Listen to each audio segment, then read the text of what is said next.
Hi. Ooh, I have some explaining to do. Okay, so I did not actually end up making another video until now, and we are like almost a year later. Actually, pretty much a year later. Can you believe how much of a liar I am? I just didn't make another video the whole year, whole 2023. But here I am again because I like talking about the Royal Rumble. I get so excited for it, so I'm going to talk about it again right now. And who I think is going to win. Same video concept as last year. I'm going to be doing the same thing. 5 people I've chosen who I think will win the 2024 Women's Royal Rumble match. Let's just get into it because I've wasted time already, like just introducing myself. How dare I introduce myself after not uploading all year? But you know what? I'm not even going to say I'm going to upload more. I don't even want to like you know what? No, I will upload more. I have the time and I can do it. And this is a new year, damn it. It's a new year. I can do it. So I'm just gonna get right into it. Okay. Who do I think is going to win the 2024 Women's Royal Rumble match? These are my top 5 picks. Oh, so number 5. Okay.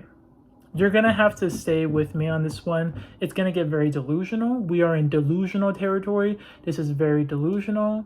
It's very sad to say that I even am thinking this. Like, whoa, like let's like okay, like when you're what am I trying to say? You know when like somebody old like saying some shit and they're like kind of going on and on and on about it and you're like, okay, yeah, sure, totally, okay, let's go, yeah. Like it's kind of like that. You're gonna have to do that with me right now. You're gonna just have to walk with me. Number 5 is Sasha Banks. Sasha Banks has not been in the company since like middle of 2022. She walked out as a WWE Women's Tag Team Champion, one half of them, her and Naomi.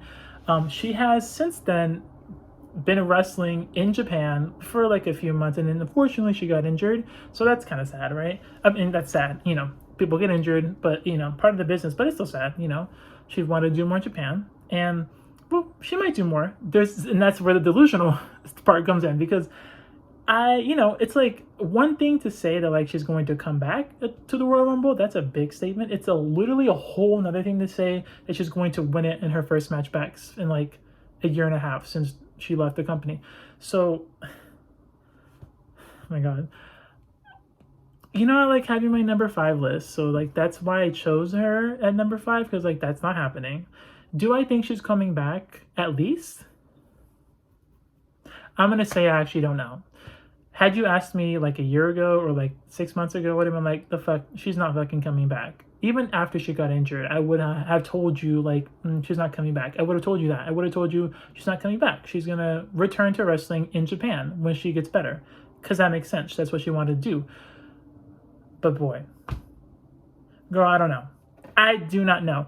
Honestly, it's just CM Punk coming back and Survivor Series was just something I did not really expect. I don't know. Like anything can happen. Like there were no reports about it. I think there was like photos of him like the day of, like kind of like snooping around, whatever, the like Chicago.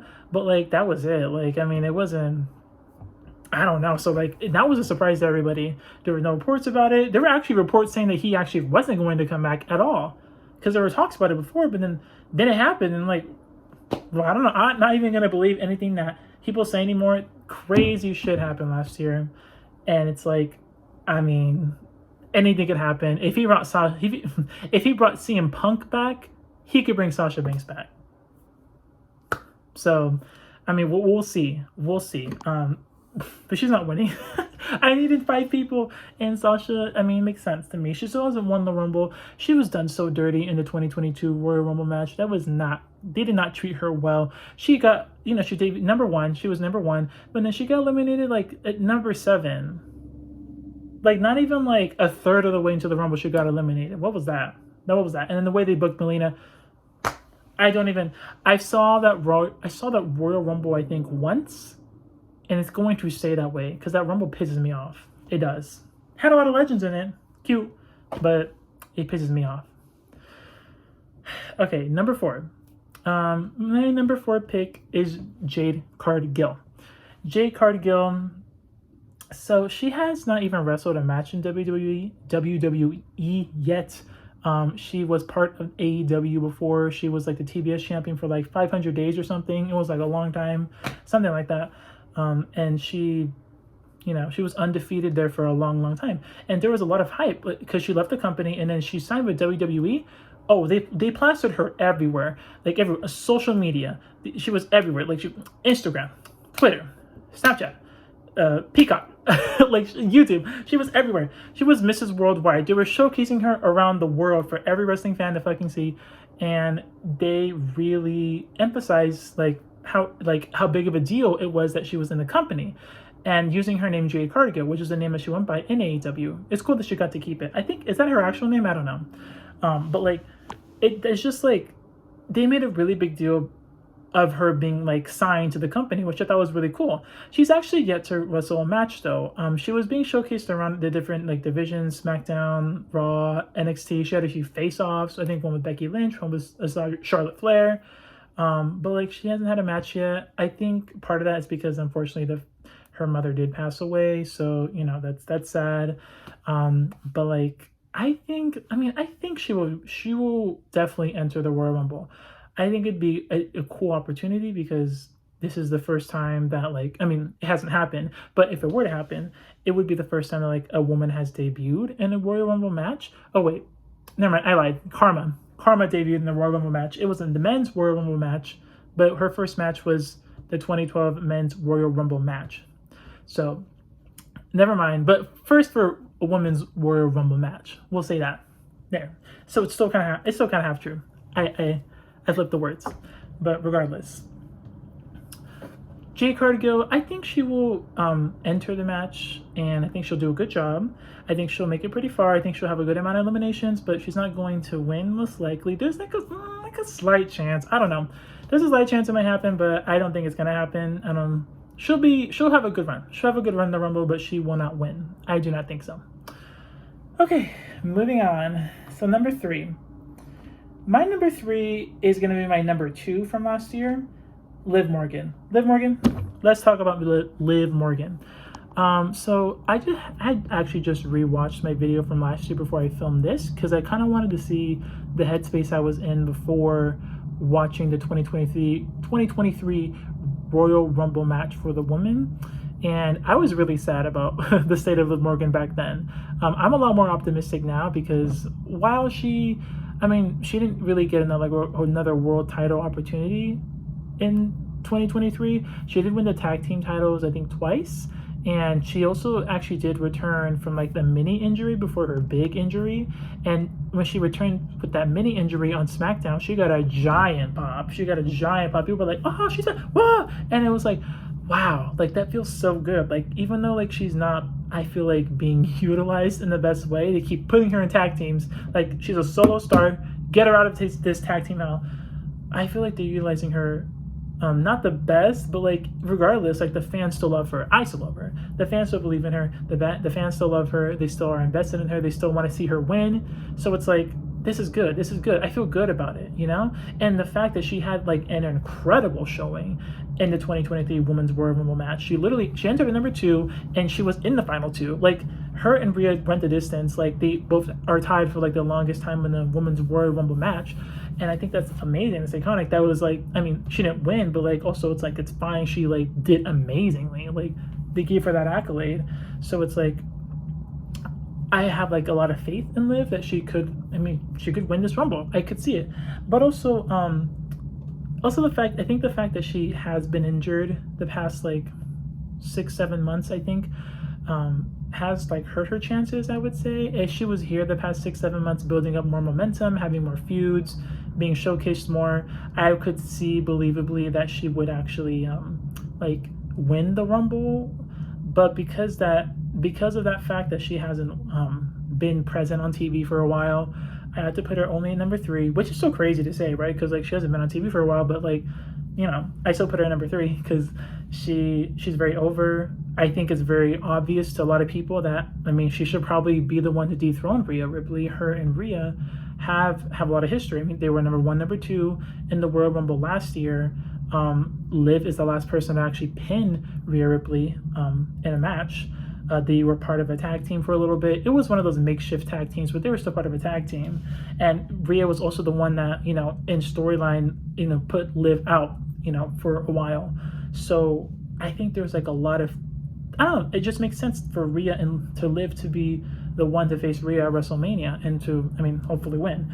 But I also realized that she also has been in a lot of Elimination Chamber matches, but she has not won any of them. So I feel like in a way, like I'd be okay with her not winning the Rumble so long as she wins like the Elimination Chamber match to qualify to beat Rhea Ripley, because it's like she can't be like 0-4 in the Chamber. Like that does not sit right with me. She needs to win one of the Chamber matches, and then we'll be good. So like, you know, she could win the Rumble, great. She could not win it, that's fine. We'll wait a month. She'll win the Elimination Chamber. She's going to face Rhea fucking Ripley at WrestleMania 40 and beat her. She's going to beat her. Because it's time for Rhea. It's time for Rhea's reign to just like go away. I'm sorry. It was very disappointing. It really should have been like a run for the ages, this reign, but it has not been that at all. I don't know why. I mean, they keep having her in men's business without actually fighting them and not really defending her title. And when she is defending her title, the matches are like, okay, they're okay. And they're with people who are not established, which is fine to have a title match with somebody who's not established. I'm all for giving these newer girls opportunities, but like nobody really like established has stepped up to the plate to challenge her for her title. You know, I think the most credible person is like, I mean, like maybe Raquel, but like even then, it's like she's never been a world champion and she's newer. Natalya has actually given Rhea Ripley her best like title defense of her entire reign. So props to Natty. A whole nother conversation talking about Natalya and how people are rude to her. Some people are rude to Natalya. Can you believe that? That's sexism. That's misogyny. But anyway, another video, another topic for another goddamn day that I will make. Maybe. We'll see. But yeah, I think Liv has a good chance of winning the Rumble if she returns. You know, she's been out. I think she will return. She better. But even if she doesn't win, that's okay, because guess what? Elimination Chamber, and she'll win that shit. She'll win Elimination Chamber if she doesn't win the Rumble. So, moving on to number 2. Becky Lynch. My number 3 from last year. Number 2. My number 3 and my number 2 swap places this year. Can you believe that? That's crazy. Number 2 is Becky Lynch. Excuse me. Becky Lynch has had a crazy run this past year. Like, well, like she was never like a woman's like, oh my god, she's never, this year she was not like a champion of any like the world titles. She was not like Raw or SmackDown, and or like I guess now it's women's world champion or the WWE women's champion this year. She was not that at all. She had the tag title with Lita for a little bit, and then she won the NXT championship and was champion for a little bit, but she has not won like any of the big titles this year. But she's been booked and busy. She's been booked and busy. Becky Lynch has been booked and busy exactly how it should be, because she is, I mean, I love Becky Lynch. I love Becky Lynch. I have the man shirt in my closet over there. I'm not going to put it on because I'm a little lazy, but she is so good. And I love Becky Lynch. I have loved Becky Lynch since the man character from 2018. Been in love with her. So like seeing that she's booked and busy and giving amazing matches. Her match with Tiffany Stratton for the NXT Women's Championship was amazing. All 3 of them, by the way, or all 2 or 3 of them. Her match with Trish Stratus, literally match of the fucking year. Like, let's not even get on that. Match of the year, Becky Lynch versus Trish Stratus in a steel cage match at Payback. Like, it was such a good match. Giving like Xia Li the best match of her career. I guess it was technically this year, so not her versus Nia Jax, but like a good match there, right? She like gave the best match of Zoe Stark's career. Like, that was a good match. Both of the matches they had.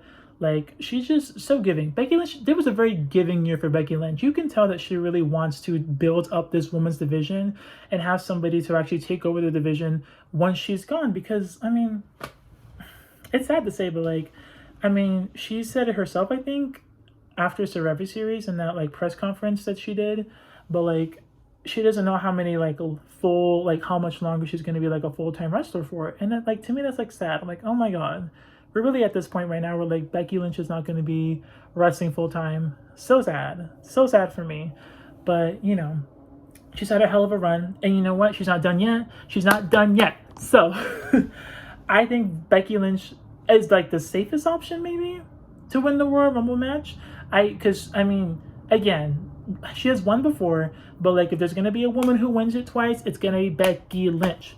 The first woman to do it is gonna be Becky Lynch. It's gonna be Becky Lynch, maybe Charlotte, but I would, if there's gonna be somebody, I'd rather it be Becky. And she has been so amazing this past year, putting on so many good matches, being booked and busy, like being on all three brands, doing everything, like fitting with everybody, giving great matches left and right. Like it's no big fucking deal. Like she's doing amazing on the mic, like incredible storytelling in and outside the ring, especially on the mic. Like I feel like she's been such a workhorse this past year. She kind of, I feel like in a way deserves, I'd be fine with her winning, right? And she kind of deserves to win in a way. It's like she worked so hard. But, you know, you get the idea. I've been going on for a while about it. So now we get to my number one pick. My number one pick. So I think it's obvious to everybody who number one would be, I guess, because I haven't said her name yet. She'd have to be on this list, obviously, if you've been paying any attention to women's wrestling the past year. Number one is Bayley. Now, it's crazy because I would have never said this a year ago or even 2 years ago, that I think Bayley would win like the Royal Rumble for that year. Bayley's interesting to me. Her career is interesting to me because in the sense that like she is one of the four horsewomen, but like I guess like that ever since like she's been in Damage Control, she's been booked like not the best. Like she's been booked like kind of weak. She's been booked not very strong. She loses a lot of her matches. Which is like true for Damage Control in general. But she's just like, I don't know, she's been jobbing to a lot of people, and it's like, whoa, it's kind of crazy to think like you are like forever going to be the longest reigning SmackDown Women's Champion of all time. You were Raw Women's Champion, you won the Money in the Bank, you won the Women's Tag Team Championship, you were NXT Women's Champion, she's done a lot. She's faced a lot of people. She's had a lot of feuds. People would say that her match with Sasha Banks at NXT TakeOver was like the kickstart to Women's Revolution right there. I mean, she's done a lot, and to see where she is now, it's like kind of crazy. It's like, whoa, you're like kind of like glorified jobber. I mean, she's not, in terms of like how she works and how great she is, she's amazing. We love Bayley, but like in terms of how she's booked, you know, she's kind of like a Natalia now, which is crazy to think about, but like that's kind of like her role. So like, but like I feel like the storyline she has with Damage Control and the tension that they have now, the fact that Io's champion now, the fact that Kyrie has joined the faction, the fact that Asuka's joined the faction. Now there's 5 people in Damage Control, and it seems like nobody likes Bayley anymore. And it's like potentially Dakota's pulling on the strings, potentially, we don't know, but like Bayley, I feel like there's a lot of potential here, like with the storyline in Damage Control, getting a potential Bayley versus Io for WrestleMania. That could be very good. That could be very, very good. And Bayley, I feel like it's Bayley's time. I feel like this is Bayley's time. She's sat on the sidelines long enough. Yes, she was Women's Champion in 2020 into, you know, SmackDown Women's Champion for that long, and she did an amazing job. And, you know, she has put her time in, though, to job. She's jobbed enough. I've had enough. I've had enough. She has done enough. She's been jobbing long enough. It's time for her to be WWE Women's Champion this year. I want her to be a champion this year. Bayley deserves it. She's great. She is amazing. And I feel like they have a really unique story going into this.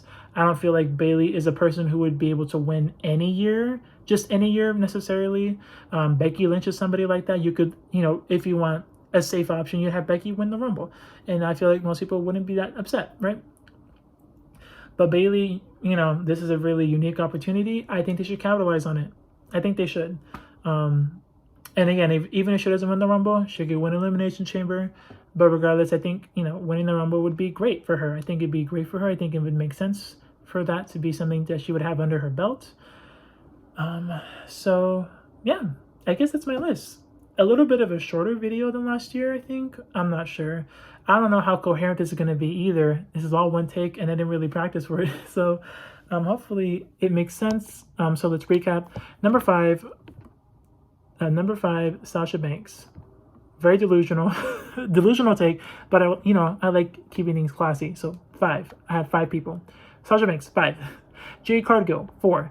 Has not wrestled in WWE before, just being showcased around. A lot of hype, a lot of build-up behind her being signed, so that's cool. Don't know if she'll win. She's not gonna win most likely, but like, hey, cute. Love that. Number 3. Liv Morgan has been out for a good amount of time, has still remained popular though, which I love, thank God. And she did really well in last year's Rumble. Could make sense that she would win this year's Rumble. Number 2, Becky Lynch had a hell of a year last year, like the best year out of any woman in the company last year, much better than even Rhea Ripley. Because guess what? She was fighting a woman. This is not me dragging Rhea either. I know she wants to fight the woman more, obviously. I think she's been like wanting that, but they've been kind of booking her, running Judgment Day, being like the head honcho of that shit. So I guess that's her gig. Being women's champion is just like a side gig, whatever. Oh, I'm like the face of the Raw women's division, but like, whatever. Who cares? I'm the leader of Judgment Day. That's her thing. Sorry, I ate just now. I had some good food. Excuse the burping. Thank you. But yeah, so like that's her side gig, but like Becky's had an even better year than Rhea, so that was Becky Lynch's year last year. I loved it. So she's number 2. She just deserved it. She deserves another Rumble win. We love that for her. And then number 1, Bayley. Unique opportunity to have Bayley win the title. I think it would make sense. I think she could have a great storyline heading into WrestleMania with all the history between her and Io and the rest of Damage Control. And I'm ready for her to also be a babyface now, or a face. Like a face Bayley in this era would be very interesting. So we have not seen it since the hugger days of her being a hugger. So I'm down for it. So yep, that's my 5. If you want to subscribe, you should subscribe. I make videos sometimes. If it becomes about wrestling, it'll be about the Royal Rumble. I'll definitely make a video for the Royal Rumble every year because I love talking about the Royal Rumble. It's my favorite pay-per-view. It's the Conte's pay-per-view of the year. So, that's just me. I will make videos about the Royal Rumble. You can guarantee you'll get at least 1 video a year. So, subscribe for that 1 video a year at least. Because you know what? I think I'll make more. I will make more. But yeah. Thanks for watching. Bye.